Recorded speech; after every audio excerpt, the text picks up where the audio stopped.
Amandine de Rosnay is a sustainability and geopolitical analyst. Amandine helps organizations adapt and lead in the global paradigm shift that is currently unfolding.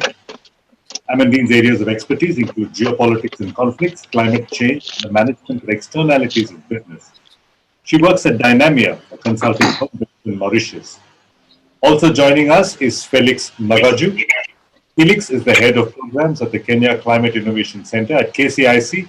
He leads an advisory and investments team that has supported over 400 enterprises in the clean tech space with both technical assistance, support, grants, and commercial financing.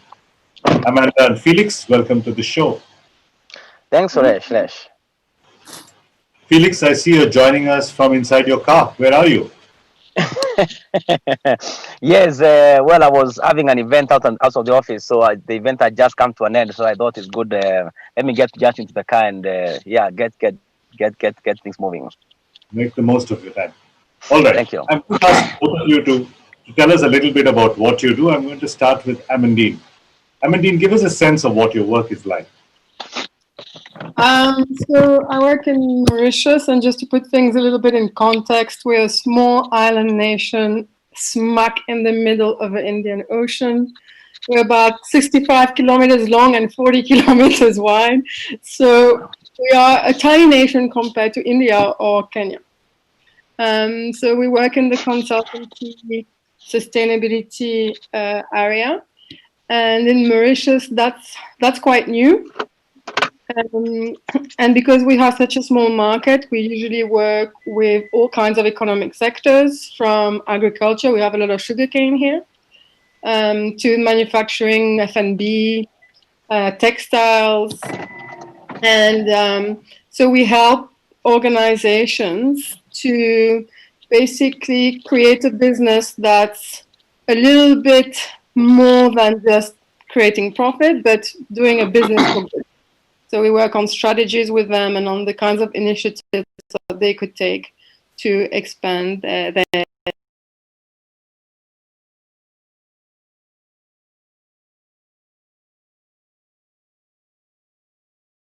Medium-sized companies, startups? We work with everything. Again, Mauritius being small. So we have some fairly big local companies. They are sort of conglomerates that have industries in multiple industries. They can be into the sugarcane and at the same time in F&B and at the same time in tourism, and they'll have businesses elsewhere in Africa. And with these companies, we usually do a lot of strategic work or help them with reporting, sustainability reporting or integrated reporting. And then, of course, we also do small companies and startups. With startups, it's generally, and small companies, it's generally more on the training side of things. So we hold a lot of workshops, training about, from sort of the very beginning, the awareness raising about climate change issues and sustainability, because here in Mauritius, we're only just really beginning on this trajectory.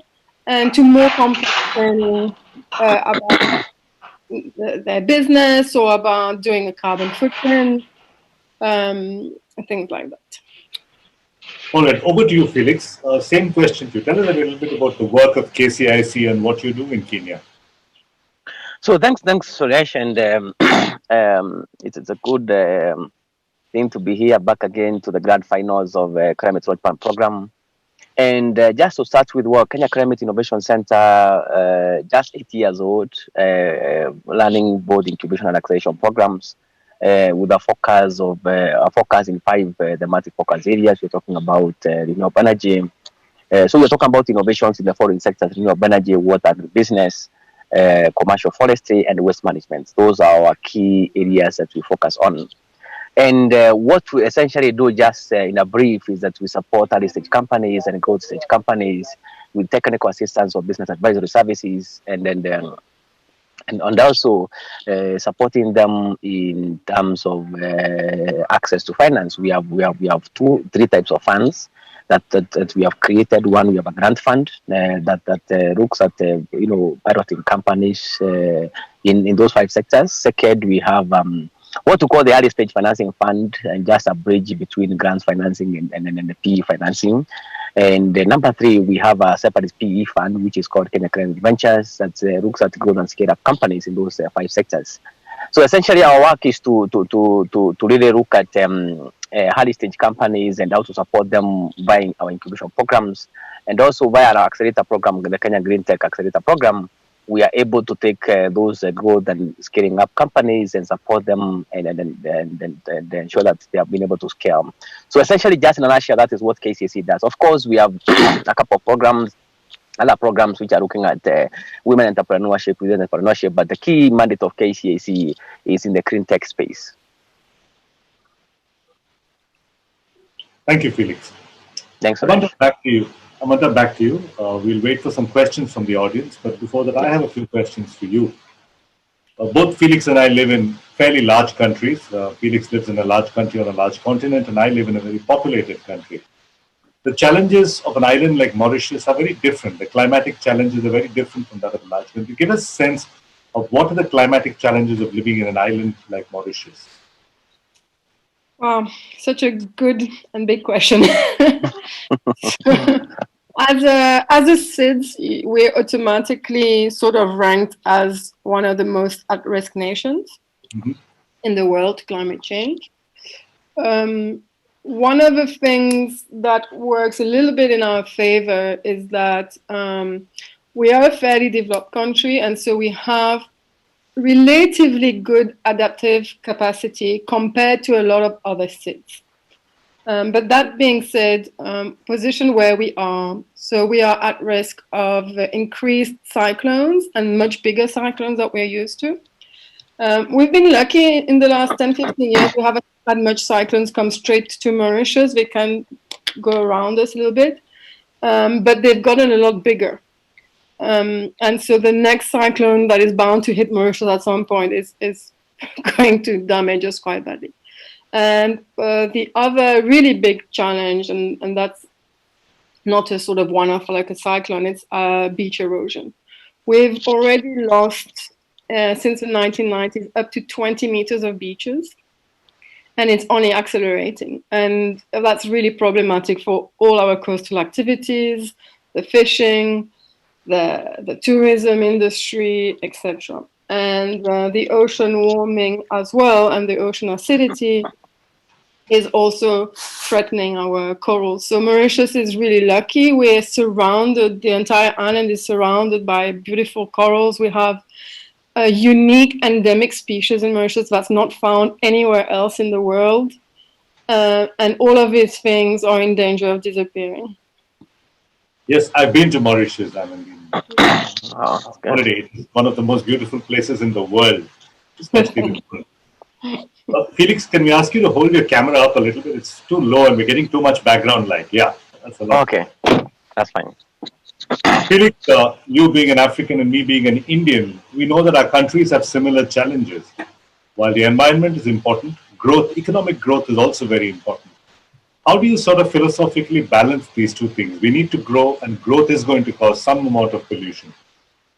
But without the growth, we can't have economic good, and we can't pull people out of poverty. So how do you view these two forces from where you sit? Well, thanks, Suresh, for that question. I think of late, I'll look at maybe the last 10, 15 years, and I think that's when the impacts of climate change issues or pollution issues, waste management have really come to the fore, and people have started realizing the need of really balancing, the need to clear poverty out of our country, but at the same time taking care of environment. And I think right now, even young people, very young people at tender ages, they can really witness the effects of climate change, delayed rainfall, very harsh climatic conditions in the country. Like the last 2 months, Kenya has been very cold, and it's the first time we are witnessing very, very extreme conditions.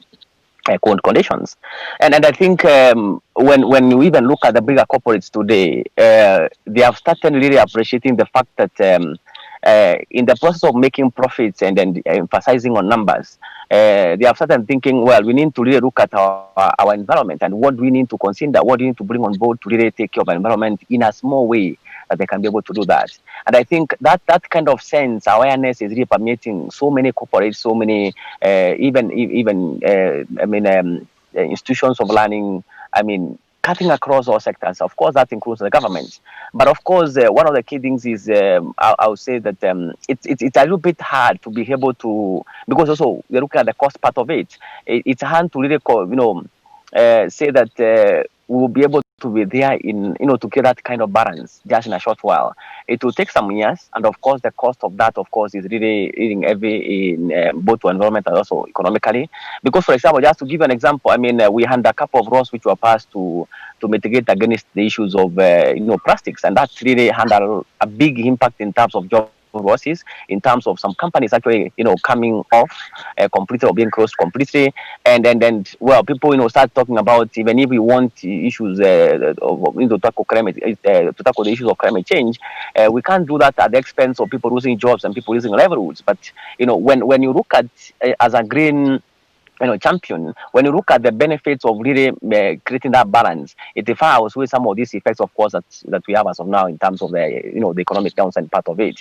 But I think it can be achieved because even big corporates like Safaricom, which is a multi-billion corporate, I mean, they have really embedded a number of programs that are really targeting supporting communities, supporting individuals, supporting initiatives, for example, in green economy. And I think the last 10 years, there's such a massive awareness in the country on the need to be able to really tackle the issues of climate change, and that should not be at the expense of companies making profits, people's livelihoods, and all those kind of things. So I would say it's a thin line, but I think we are moving there, and then we like that awareness both from the government, from the public sector, from the private sector, and I think everybody right now is really aware of what is happening in terms of climate change. So that awareness is making people to start changing their ways of consumption, their ways of production, and then there seems to be, we are heading somewhere. It may take some time, but I think we are heading somewhere in the country. Yeah.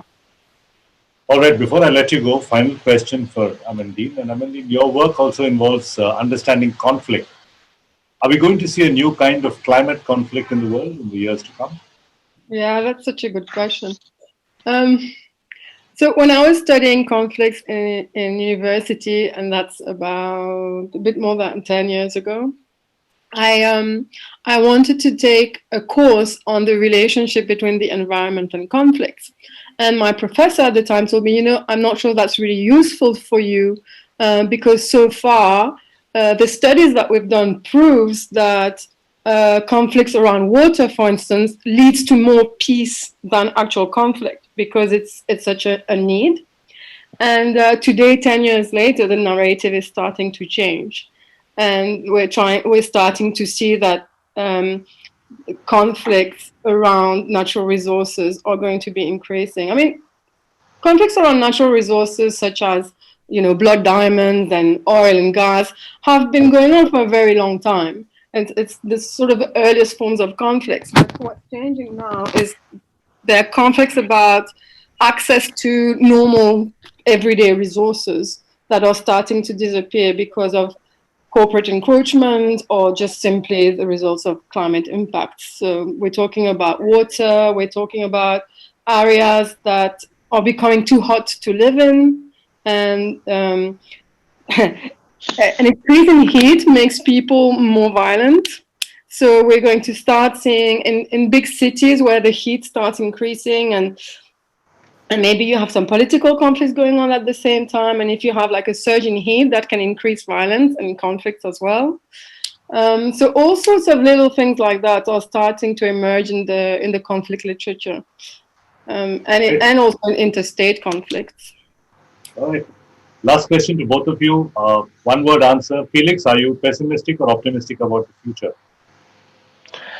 Well, if you asked me that question around some 10 years ago, I mean, there was some kind of big pessimism about it. But right now, I am very optimistic that actually the future looks good.